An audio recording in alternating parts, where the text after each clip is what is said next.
So the United States government has put together a summit of selected African countries for next week.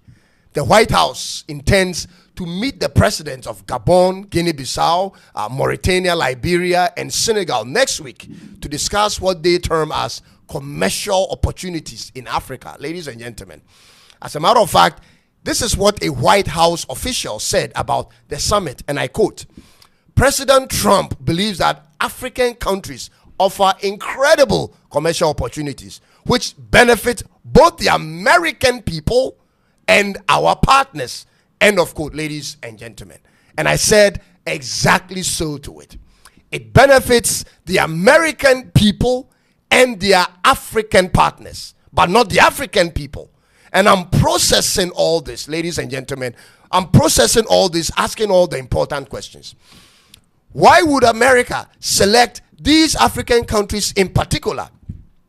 What is it about the commercial opportunities in Africa which America has identified with these 5 African countries? Guinea-Bissau, Liberia, Mauritania, Senegal. What is it about them in West Africa? Because they are in Western Africa. Gabon is in Central. They all have access to the Atlantic Ocean, but not the major players in Africa. So why them? All these countries practice pretty decent democracies with presidents who haven't been in office for more than 5 years, ladies and gentlemen. What is it that the United States government has seen in these countries and wants to meet them separately? Ladies and gentlemen, are these countries experiencing wars? Not really, even though there was a coup in Gabon in 2023. Is it about anti-terrorism cooperation? Maybe.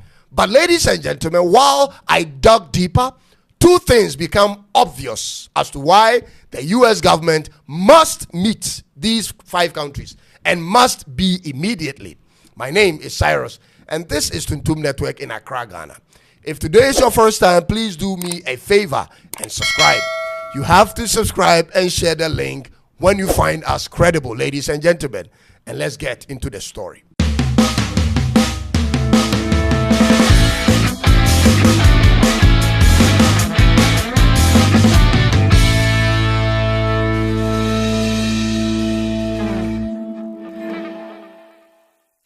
The U.S. government is seeing a trend that's going to threaten their presence in these 5 countries in a matter of 3 years.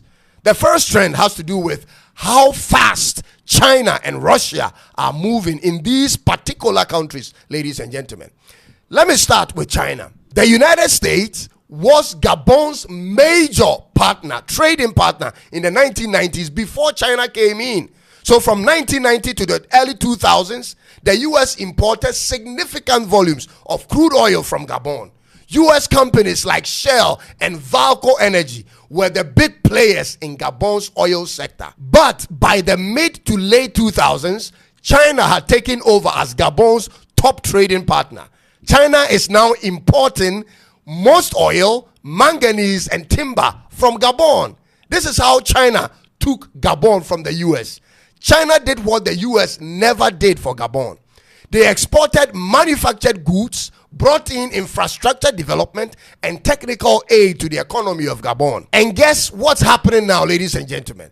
China is doing same things with Liberia, Mauritania, Guinea-Bissau, and Senegal. China brought in the money to build Dakar Arena, which is now Senegal's premier stadium for the national basketball team. So the Chinese built Dakar Arena, built the Dakar expressways and its bridges, and also upgraded their industrial park. Ladies and gentlemen, the fishing industry in Mauritania is completely taken over by Chinese vessels. This is a 754 kilometers long coast from Western Sahara to Senegal, all controlled by the Chinese. They have built roads, hospitals, conference centers in their capital, Nouakchott. I don't know if I'm pronouncing it right. The Chinese are beating the U.S. to their game. Even in Liberia, which was unofficially a U.S. colony, is in bed with China now. During the Ebola and COVID crisis, China was all over the place in Liberia, building hospitals and providing medical aid. China has since then built roads and is currently training Liberian soldiers on counter-terrorism. Guinea-Bissau is all for China to take right now.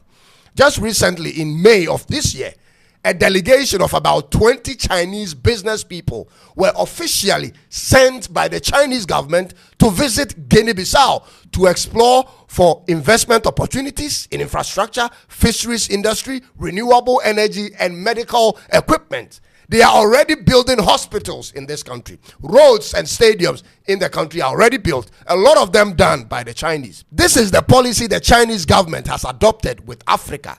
They will come in with gifts that you desperately need, and you will swing wide your gates open to them. And so far, it's working perfectly well in their favor. Ladies and gentlemen, America is losing coverage, and America isn't happy. Therefore, this is not a summit, but a summon. They are being called to be whipped in line, ladies and gentlemen. Russia, on the other hand, is heavily involved with Gabon. They have discussed military cooperation and arms sales to Gabon's new government. Russia's interest in Gabon has to do with its oil, uranium, and manganese deposits. Ladies and gentlemen, Africa is being played like a game to the Westerners. We have become a chess game to them. Ladies and gentlemen, they are scheming and planning on what they want and how they will take it from us, and we are just looking on. African politicians know how to fight to take power, but not how to fight and develop their countries by themselves. Therefore, they are left at the mercy of the offers given them by foreigners. So the US is inviting these 5 African countries because, one, they are being taken over by the US's rival country, which is China, which will tamper with their international policy and plans. And the second one is they are losing out on resources from these African countries. America has lost Niger to Russia, but recently won back the DRC. It's a chess game. This is why I cannot stand African presidents who seem not to have plans when these things are unfolding in their countries. I see them as either a part of the problem or a stumbling block to the solutions to these problems. America wants our resources and our partnership. What will be our response? Don't we think we also need our own resources and our own partnerships? What are the resources sitting there doing when the people are struggling and the roads are unpaved and drinking water is a problem and healthcare is unavailable? What are the resources for, ladies and gentlemen? How does a country like the United Arab Emirates rise to prominence in a space of 30 years on just one major resource when we have a plethora of them? And it's not even for conservation reasons that we keep them, but to be taken away by foreigners. Who does this? When are you going to realize that you need to open your own industries in manufacturing and processing? When are we going to realize that no foreign countries or president is sitting there burdened with how to develop Congo or Guinea-Bissau or Mauritania? They are capitalists, ladies and gentlemen. They don't give a heck about you. They just have to deal with you because you own something that they need. So why don't we also make plans with our copper and zinc and manganese? If we are going to develop, we'll need all the bauxite we have to produce the aluminium we need. Can't you see what Captain Trory is doing with his resources, ladies and gentlemen? Can't you see how it's working for them? And don't you want same things in your countries, ladies and gentlemen? This summon of 5 African countries is the first. They have other plans for us coming. The US will be inviting us in groups until they completely take back all the territories they've lost. Africa will have to think for ourselves. Today it's USA Africa Summit. Tomorrow is India Africa Summit. The next day is China Africa Summit. Are you guys so less busy? This whole thing is nonsensical in my opinion and must end now, ladies and gentlemen. And I want to thank you for taking time to watch this episode, and make sure to subscribe and like. I'll be back with another one very soon. Lord have mercy on all of us. It is bye-bye for now.